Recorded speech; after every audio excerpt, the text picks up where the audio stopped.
یا باطنی طور پہ برائی کرے گا، ہر برائی کو میں نے حرام کر دیا ہے۔ اللہ کا ذکر کریں، اللہ کے نبی کا ذکر کریں، دل کو ٹھنڈ پڑنی چاہیے، پتہ چلے کہ بھائی رب کا ذکر ہو رہا ہے، رب کے نبی کا ذکر ہو رہا ہے۔ نہیں کوئی ادھر سے دلیل، کوئی ادھر سے دلیل، نہیں جی فلاں کہہ رہا تھا فلاں کو چھوڑیں، آپ اللہ کے قرآن کو پڑھیں، نبی کے فرمان کو پڑھیں کہ اللہ تبارک و تعالیٰ تمہیں کیا حکم دے رہا ہے، رب کا نبی تمہیں کیا حکم دے رہا ہے۔ اور پھر رسول اللہ صلی اللہ علیہ وسلم نے فرمایا حیا جو ہے نا، حیا یہ مسلمانوں کا زیور ہے، زیور۔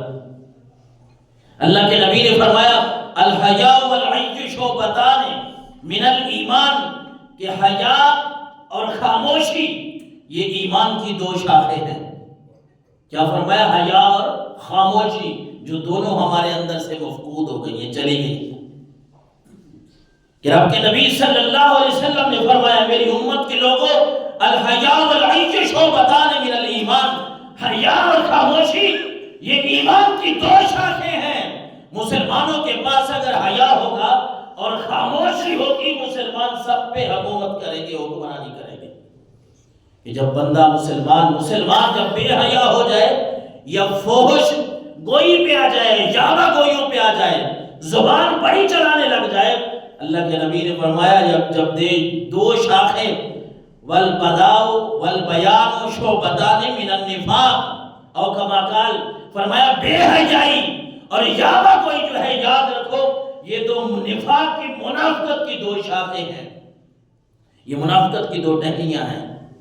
اور پھر ابن ماجہ شریف کی ایک حدیث ہے حیا کے بارے میں، بے حیائی سے دور۔ اللہ کے نبی نے فرمایا ان لکل دین خلقا، کہ ہر دین کا، اللہ کے نبی نے فرمایا ہر دین کا کوئی نہ کوئی امتیاز ہوتا ہے۔ جتنے بھی دین ہیں، چاہے وہ باطل ہے، وہ اپنے آپ کو بڑا سمجھتے ہیں، مسلمانوں کے علاوہ ہمارے دین کی یہ خصوصیت ہے، یہ خصوصیت ہے۔ رب کے نبی نے فرمایا ہر دین کی کوئی نہ کوئی خصوصیت، امتیازی خصوصیت ہوتی ہے۔ وَخُلُقُ الْإِسْلَامِ الْحَيَاءُ، اسلام کی جو امتیازی اور بہترین خصوصیت ہے وہ حیا ہے، وہ حیا ہے۔ حیا دین اسلام کی امتیازی خصوصیت ہے۔ میرے آقا علیہ الصلوۃ والسلام نے کئی مرتبہ حیا کو، کئی مرتبہ کئی مقامات پہ اپنی امت کو، بلکہ صحابیہ کی، ایک صحابیہ کی بات آپ کو سناؤں، حضور کے وقت کی۔ آج ہمارے اوپر تھوڑا سا کوئی اللہ کی طرف سے امتحان آ جائے، آزمائش آ جائے، تو ہمارے گھروں میں کیا ہوتا ہے، ہماری مائیں بہنیں کیا کرتی ہیں۔ ایک صحابیہ کا آپ کو یہ واقعہ سناؤں، ابو داؤد شریف کی حدیث مبارکہ ہے، 2488 نمبر پہ آپ دیکھ لیجئے گا کہ ایک عورت ہے، صحابہ کرام کہتے ہیں، ایک عورت ہے حضور کی بارگاہ میں، جنگ کا ماحول تھا، کسی جنگ سے واپس آئے تو اس کے بیٹے جنگ میں گئے ہوئے تھے، اپنے بیٹوں کا حال پوچھنے آئی۔ جاءت امرأۃ الی النبی صلی اللہ علیہ وسلم یقال لها ام خلاد، ام خلاد اس کا نام ہے، حضور کی بارگاہ میں آئی، اور آنے کا انداز کیا ہے، اپنی ماں بہنوں کو ہم یہ بتائیں کیوں آ رہی ہے، بیٹے جنگ کے لیے گئے ہیں، ان کا پتہ کرنے کے لیے آ رہی ہے۔ آنے کا انداز کیا ہے، وہی منتقبۃ، چہرے پہ نقاب ڈالا ہوا ہے، پردہ کیے ہوئے آ رہی ہے، اور تسأل عن ابنہا وہو مقتول، جو اس کا بیٹا شہید ہو چکا تھا نا، جس کے بارے پتہ چلا کہ وہ شہید ہو چکا ہے، اللہ کے نبی سے پوچھنی ہے، اللہ کے نبی وہ میرا بیٹا کہاں ہے، جنت میں کیسے ٹہل رہا ہے، اس کی شہادت قبول ہوئی ہے کہ نہیں۔ تو فقال لها بعض اصحاب النبی کے بعض لوگوں نے کہا جئت تسألین عن ابنک وانت منتقبۃ، تیرا بیٹا فوت ہو گیا ہے، تیرا بیٹا شہید ہو گیا ہے، تو اس کا پوچھنے آئی ہے اور تُو نے پردہ کیا ہوا ہے۔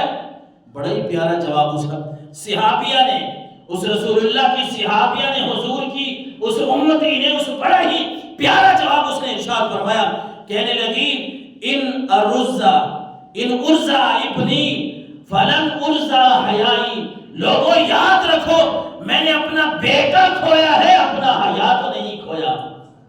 بیٹا چلا گیا ہے نا، میرا حیا نہیں گیا، میں اس نبی کا کلمہ پڑھنے والی ہوں جس نبی نے مجھے یہ حیا عطا فرمایا۔ آئی تو بیٹے کا پتہ کرنے ہوں، لیکن حیا تو کھو کے نہیں آئی نا، اپنا پردہ تو کر کے آئی ہوں۔ اور ام سلمہ اور حضرت میمونہ سلام اللہ علیہما محسن انسانیت آقا کریم علیہ السلام کی ازواج مطہرات ہیں. ایک نبینہ صحابی جب آئے تو آپ نے فرمایا کہ تم سائڈ پہ ہو جاؤ، پردہ کر دو. تو انہوں نے عرض کیا کہ اللہ کے نبی یہ تو نابینا ہے، انہیں کچھ نظر نہیں آتا. آپ نے فرمایا وہ نابینا ہے، تمہاری تو آنکھیں سلامت ہیں. حیا ہی کوئی چیز ہوتی ہے، تم سائڈ پہ ہو جاؤ. حیا اس چیز کا نام ہے کہ انسان کسی بھی جگہ پہ ہو، اللہ کے نبی کا اگر ہم نے کلمہ پڑھا ہے تو ہمیں ساری وہ برائیاں چھوڑنی پڑے گی جو اللہ اور اس کے رسول